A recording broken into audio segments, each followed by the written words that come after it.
Listen, I believe one of the most important keys to being a genuine influencer, is embracing and loving those who are different than you.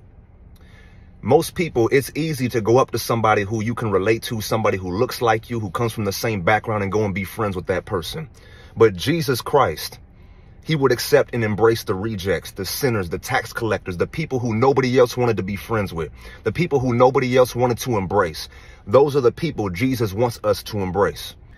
And when I say people who are different than you, I don't mean accept people's sin or accept that somebody's in witchcraft or doing something that God doesn't approve of. I'm not saying accept their sin, but I'm saying accept the people and embrace the people who are different than you, meaning the people who nobody else wants to befriend, maybe the person that nobody else would deem as popular.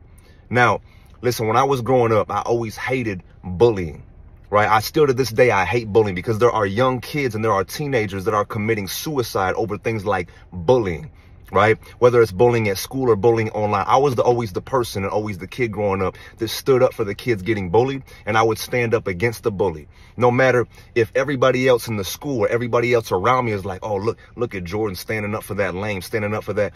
It doesn't matter. See, if you care about opinions like this, and you're not willing to stand up to the bully because you're afraid that you'll get bullied too, guess what? You do not have the heart and the mind of Christ.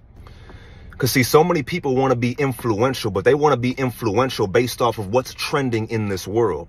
You understand? So many people want to be influential because they want a bunch of people following them. But if your influence or the way that you influence or the reason you influence is manipulated by the opinions of this world, guess what? You're not a real, genuine influencer. You're just like the rest of the world, right?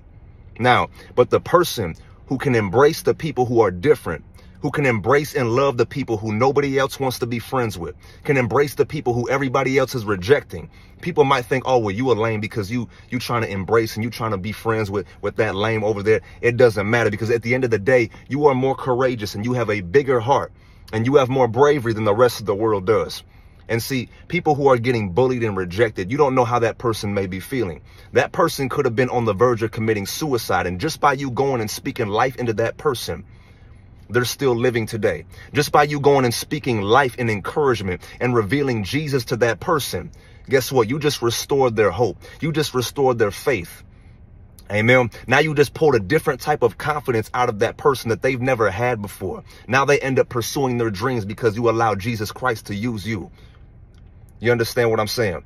Listen, to be a genuine influencer, you cannot be controlled. Your mind and the reason you influence or the people you embrace cannot be controlled by the opinions of other people. A real, genuine, influential person with the mind and the heart of Christ is going to embrace the people that nobody else wants to embrace. I love y'all. Come on, let's get it.